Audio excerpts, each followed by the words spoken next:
So what do you do when you just don't have the motivation to practice the piano? I'm going to give you 4 keys that really I found to be very helpful in my own teaching.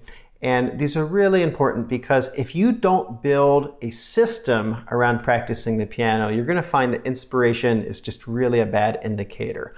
Almost all of the adult piano students who have come to me over the years with lots of inspiration at the beginning, at some point find that their motivation lags unless they've built systems around their practice. And I can say that working with hundreds of students in person and thousands of students online, that it's only the students who can really build systems and habits around their practice that tend to succeed.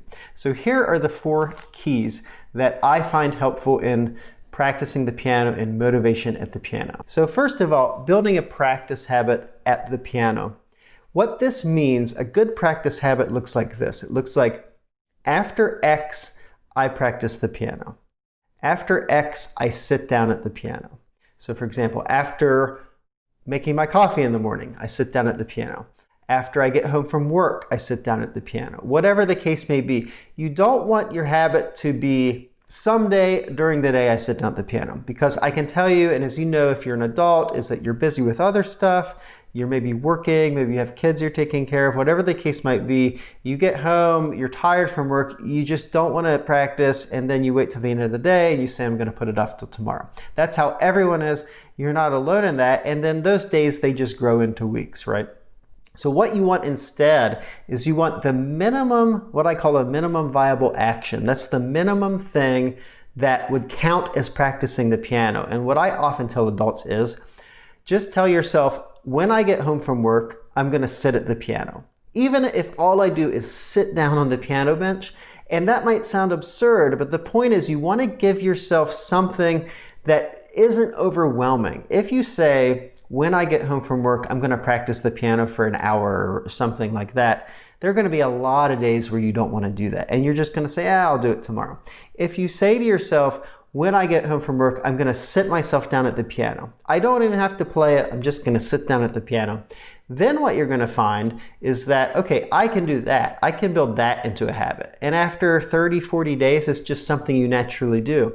And 9 times out of 10, you're going to play, and that's going to grow into a little bit of a practice session. So you kind of have to trick yourself with your habits. And it's really important that you have a cue, which means it's really important that you do that habit after something else. You can't just say, someday today I'm going to sit down at the piano. I found that that doesn't work. But the adult students I've had who really have a consistent time where it's after another thing they always do. So for me, it's when I make my coffee in the morning, I practice the piano, or I sit down at the piano, right? So that's number 1, is you want to be building a practice habit. Number 2, setting helpful goals. What I mean by helpful goals is something that's reasonable for you so that it gives you motivation instead of detracts from your motivation. So especially when I was doing a lot more in-person teaching, I would find that adult students would email me and they'd say something like, I want to take 3 lessons per week. I'm going to practice 2 hours a day. And they just would have a lot of grand goals for themselves. There's nothing wrong with this. But the problem is that if you set something that's so high like that, you're going to burn out. And I would always tell them, no, let's not have 3 lessons a week. Let's just start with like 1 30-minute lesson per week. And let's get going with that practice routine, that regular habit of practice, and then you can build on that. So you want to find a goal that works with your context, that's something you actually enjoy and that's helpful for you. So here's an example. Back when I was performing more, I used to practice for recitals, for playing 2 hours on stage, or for a concerto or something like that. And that meant I was practicing several hours a day. I was really working at a very high level. Now my goals have shifted. I have other things I'm doing. I don't have several hours a day to practice. I have other interests. I'm teaching, I'm developing, working with businesses and stuff like that. And I don't have as a goal to get on stage and perform for a couple hours at a time. So it's really tempting for me as someone who used to be able to do something like that, to have my goal be, I'm going to be able to perform for 2 hours solid of just note perfect music.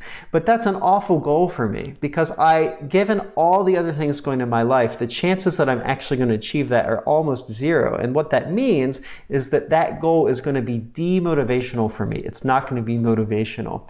And that's a real problem.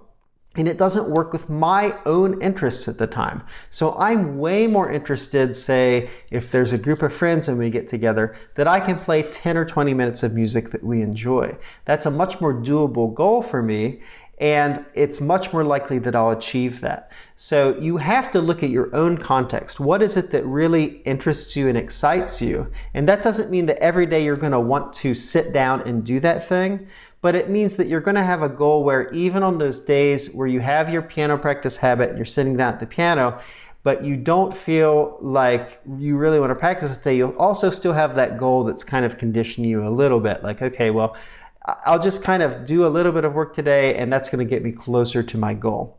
And there's no reason down the road that you can't make a bigger goal. But if you set something that's too overwhelming, and I've seen a lot of adults do this, then whether you realize it or not, just subconsciously, you're going to tend to give up over time. So these first 2 points can really work hand in hand, I found. One of them has to do more with the process of having that habit, and then the other has to do with the goal, right? So no habit will succeed for years and years if you're not getting some sort of payoff, if you're not seeing some direction. That's why you need the goal. But no goal is going to be accomplished only with inspiration. That's why you need that habit. You really need both of these things to be working in tandem. Number 3 is finding accountability. This is really great, and you can have a lot of fun with this if you're a little bit creative. So accountability can be a lot of things. Accountability can be a lesson with a teacher. That means every week a teacher is going to be kind of watching you play and hopefully giving you some positive encouragement. That's great accountability. I know a lot of semi-retired musicians who are maybe not performing as much but still want to keep playing, and what they'll do is they'll get together every couple months, say, and play for each other. That's a really positive form of accountability where it's not super stressful, but it's not 100% just kind of reverting to homeostasis and not doing anything, and it gives them something to kind of work towards. So online courses can be accountability. Lessons can be accountability. Having a friend that you play for on a regular basis. Maybe you want to make some YouTube videos. If you're brave enough to put yourself out there online and you say, okay, by this date, I'm going to try and learn this piece and put it on YouTube. Anything you can do that gives you a little bit of accountability and structure is super, super powerful, because we tend as human beings to just revert towards that state of homeostasis. We don't want to do something that expends energy. Biologically, that's not so great for us.